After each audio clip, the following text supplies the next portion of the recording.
بسم اللہ الرحمن الرحیم. السلام علیکم ورحمۃ اللہ وبرکاتہ.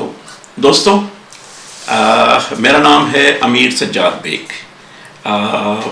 میں ایک سول انجینئر ہوں، اور لیکن مجھے مطالعے کا بھی شوق ہے اور لٹریچر سے بھی خاصا شوق ہے، لگاؤ ہے.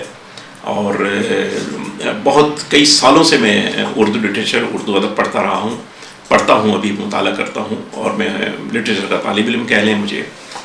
اور اس میں اقبالیات، خاص طور پر اقبالیات، علامہ اقبال سے مجھے بہت دلچسپی ہے اور بہت ہی عقیدت ہے علامہ اقبال رحمۃ اللہ علیہ سے.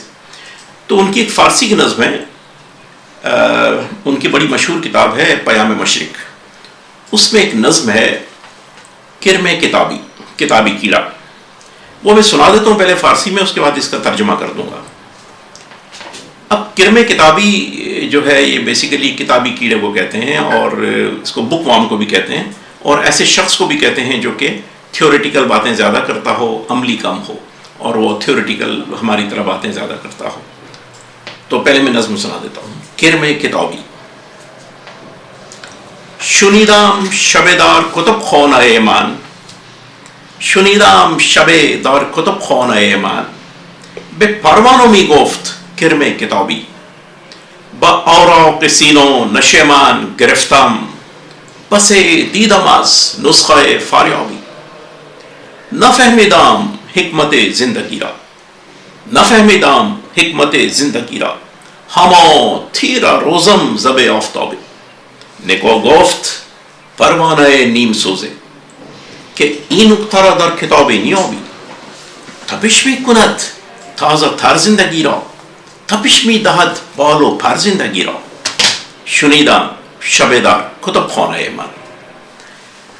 علامہ اقبال کے تخیل کی آپ ان کی رسائی دیکھیں، ان کی اور ان کی پرواز دیکھیں. علامہ اقبال کے تخیل کی کمال شاعر تھے، کمال انسان تھے. فرماتے ہیں کہ میں ایک رات میں نے اپنی لائبریری میں، اپنے کتب خانے میں سنا.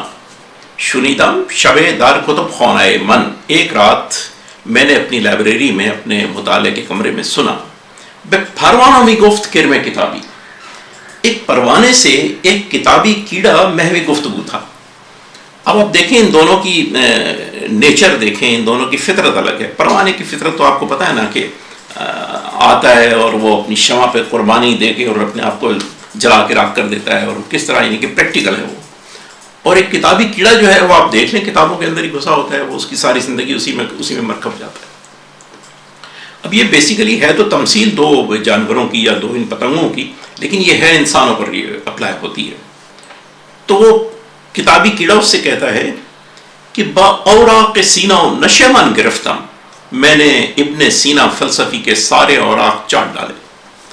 پس دیدم از نسخہ فاریابی، اور فارابی بھی ایک فلسفی تھا، اس کے بھی سارے نسخے دیکھ لیے میں نے.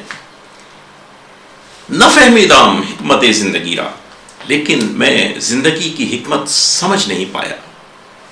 ہما تھیر روزم زب آفتابی، اور زندگی کی حکمت کی نہ سمجھی کی وجہ سے میرے دن بھی اندھیری راتوں کے مانند ہیں. نکو گفت، کیا اچھی نیک بات کی. پروانہ نیم سوزے، اس آدھے چلے پروانے نے پلٹ کے جواب دیا. کیا اچھا جواب دیا کہ این نقطہ رو در کتابی نہیں ہوگی، یہ نقطہ تجھے کتابوں میں نہیں ملے گا. اب علامہ جو ہے نا وہ فلسفہ پیش کرتے ہیں زندگی کا اس پروانے کی زبان. وہ پروانہ کہتا ہے کہ تپش می کنت تازہ تھار زندگی راو، تپش می دہد پالو پر زندگی راو. تپش فارسی کا ایک لفظ ہے جس کے بہت سے مطالب ہیں. اس میں تپش سے مراد گرمی ہے، حرارت ہے، جد و جہد ہے، جستجو ہے، کوشش ہے، پیہم کوشش، یہ سب تپش میں آتی ہے. تو وہ کہتے ہیں کہ یہ حرارت، یہ جستجو، یہ جد و جہد جو ہے، تپش می کنت تازہ تر زندگی راو، یہ زندگی کو تازہ تر کرتی ہے.